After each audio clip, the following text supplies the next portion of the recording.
एक वक्त था जब मीडिया जनता की आवाज़ हुआ करता था। हर गांव की अपनी कुछ समस्याएं होती हैं।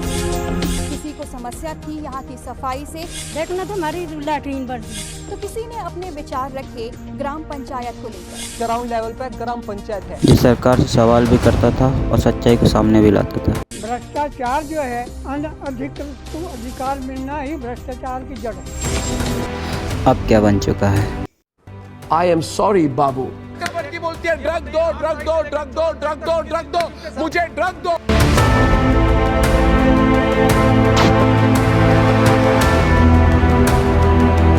3 मई 2023 मणिपुर। तब से लेके अब तक हमारी मीडिया के कानों पर जूं तक नहीं रेंगी। तब मीडिया के लिए सबसे ज़्यादा गर्म और मसालेदार मुद्दा पता क्या था? चलिए मैं बताता हूँ। जब हमारे देश में किसी कोने में आग लगी थी, तब हमारे देश का मीडिया उस आग को दिखाने के बजाय रणवीर और आलिया को दिखा रहा था। हम क्यों कर ले? हम नाइंसाफी करें? हम आदमी को जानवर नहीं इंसान बनाना सिखाते हैं। इंसान को बदतमीजी ना करें, बैठ के साथ में मार दो। नहीं, इस तरीके के नहीं। ये listen to me, Waris, listen to me, Waris, listen, Waris, today tell you why you hear me, then I tell you why, can I tell you why? क्या आपने कभी गौर किया है? शाम 9 बजे न्यूज कम और नाटक ज़्यादा होता है। 4 गेस्ट, 6 खिड़कियाँ और 1 एंकर जो खुद सबसे ज़्यादा चिल्लाता है। मुद्दा क्या था, कौन समझा और कौन समझा गया। डिबेट्स अब जानकारी के नहीं, सिर्फ टीआरपी के लिए है और सवाल पूछने वाला खुद जवाब देने लगता है।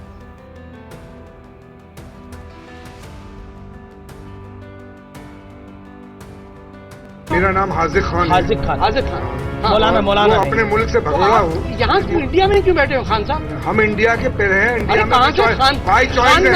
हम बाई चॉइस आ गया। आप चॉइस नहीं है। नहीं, ये पाकिस्तान की बुराई कर रहे हैं। आपको तकलीफ क्यों हो रही है? होगी ना, पाकिस्तानी है। जी। हिंदू परिवारों का कहना है कि दंगाइयों ने उनके घरों को चुन चुन कर निशाना बनाया।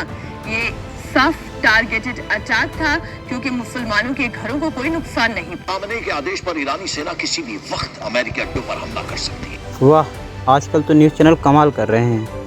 टीआरपी के पीछे ऐसे दौड़ रहे हैं जैसे देश की नहीं इन्हीं की जान अटकी हो। रोज़ सुबह उठते ही कोई नया धर्म खतरे में होता है, शाम तक देश टूटने की कगार पर पहुँच जाता है और रात तक किसी पड़ोसी देश में जंग शुरू हो जाती है टीवी पर। मतलब सच्चाई जाए भाड़ में, बस हेडलाइन तगड़ी होनी चाहिए। अब भले ही इससे दंगे भड़कें, आग लगे या फिर बाद में अपनी ही वीडियो डिलीट करनी पड़े, कोई बात नहीं, क्योंकि टीआरपी के लिए तो सब जायज़ है ना। सच बिकता नहीं, लेकिन डर, अरे डर तो हॉट केक है भैया, बिकना ही है। आज की मीडिया में पत्रकार ढूंढना एक मिशन बन गया है। आपको बता दें कि फेमस पत्रकार प्रदीप भंडारी को लेकर एक बड़ी खबर सामने आ रही है और इस राजनीतिक सफर की शुरुआत उन्होंने बीजेपी के साथ की है। जो स्क्रीन पर दिखते हैं वो या तो प्रवक्ता बन चुके हैं या बनने की तैयारी में हैं। पूछने की जगह आप बचाव करते हैं और सवालों से ज़्यादा सफाई देते हैं, जैसे पार्टी के ऑफिस से सीधे स्टूडियो आए हों। ये आप तय नहीं करेंगे चित्राजी कि मैं क्या बोलूं क्या नहीं बोलूं। ये आप नहीं तय करेंगे।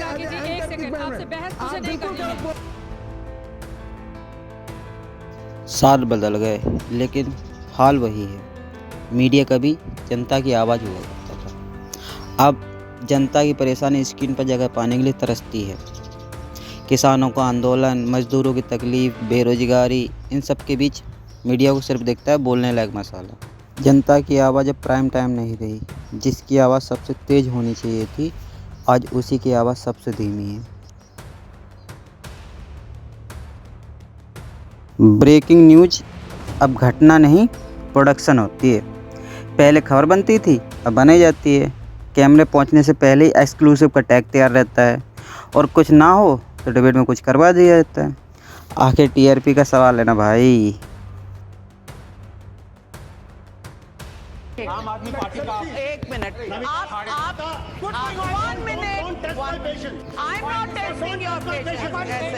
कभी पत्रकार वो होता था जो सत्ता से सवाल करता था। पाकिस्तान भेज देंगे, क्या इससे देश की छवि नहीं बदनाम हो रही? आज वही सत्ता के सामने झुककर कैमरा घुमा देता है। सवाल पूछना तब गुनाह बना दिया गया है। मेरे ऊपर तू एंटी नेशनल होगा, तेरा पूरा खानदान एंटी नेशनल होगा। पूछोगे तो देशद्रोही, और लिखोगे तो एजेंडा चलाओगे। और सबसे डरावनी बात यह है कि लोग भी सवाल नहीं, अब तमाशा देखना चाहते हैं। अगर मीडिया चुप है तो फिर किससे उम्मीद करें। याद रखना, अगली बार जब कुछ गलत होगा तो शायद ही कोई बोलने वाला बचे। अगर आपको भी लगता है कि मीडिया को फिर से सवाल पूछना चाहिए तो आवाज़ बनाओ, इस वीडियो को शेयर करो, क्योंकि जब हम चुप रहते हैं तो सिर्फ टीवी की आवाज़ तेज हो जाती है।